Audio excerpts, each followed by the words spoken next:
Il faut vraiment réapprendre la vie, puis peut-être même apprendre à vivre avec soi-même.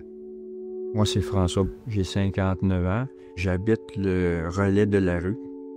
C'est suite à un divorce après 25 ans de mariage et 2 enfants. Je me suis retrouvé tout seul dans mon condo. Je m'ennuyais beaucoup et j'ai commencé à fréquenter une fille de rue. Puis à un moment donné, mais j'ai consommé avec elle. Puis on a consommé jusqu'à temps que j'ai plus une scène. Puis que je sois obligé de vendre mon condo pour payer mes dettes. Puis rendu là, ben on s'est ramassé à la rue. Quand tu consommes, tu perds pas mal le sens des valeurs. J'ai fait des choses dans la rue que je ne referais pas aujourd'hui. J'étais au centre-ville, à côté du métro Berry, avec mes sacs, c'était à peu près tout ce qui me restait. J'ai dit à elle, j'ai pas le choix, il faut que je m'en aille, moi. Il faut que je parte. Je l'ai serré dans mes bras, puis j'ai pris le métro, puis je suis parti. C'est comme ça que je suis rentré en thérapie. Moi, j'ai connu le pas de la rue par le bouche à oreille dans la rue. J'ai commencé à fréquenter cet endroit-là. La mission du Pas de la rue, c'est d'accueillir les personnes de 55 ans et plus, comme François, en situation d'itinérance, qui vivent de l'isolement social ou qui sont à risque d'itinérance.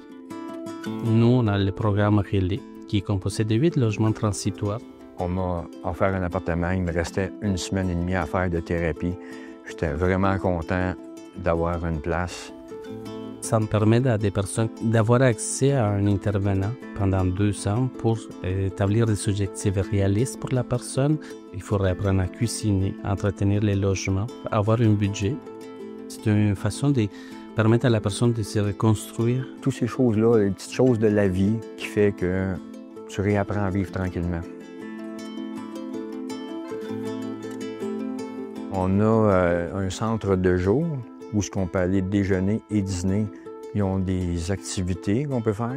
J'ai vraiment de la gratitude par rapport à ça parce que je me dis, qu'est-ce que je ferais un matin là, si je ne serais pas là, puis de rencontrer des gens, je serais tout seul dans mon appartement.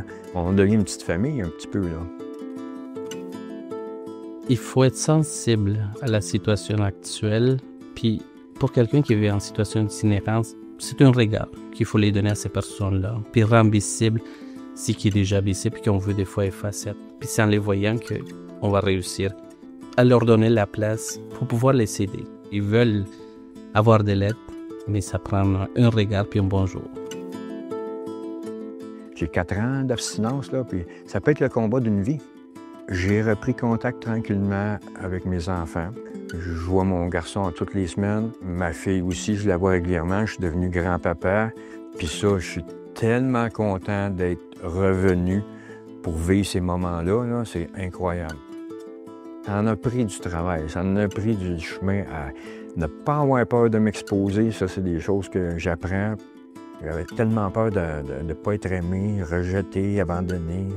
J'ai bien grandi par rapport à tout ça. J'ai fait beaucoup de chemin avec le pas de la rue et la thérapie. Puis je pense que j'en avais besoin. Moi, j'en avais vraiment besoin. Ce que je peux dire aux gens, que s'ils veulent s'en sortir, ils le peuvent s'en sortir.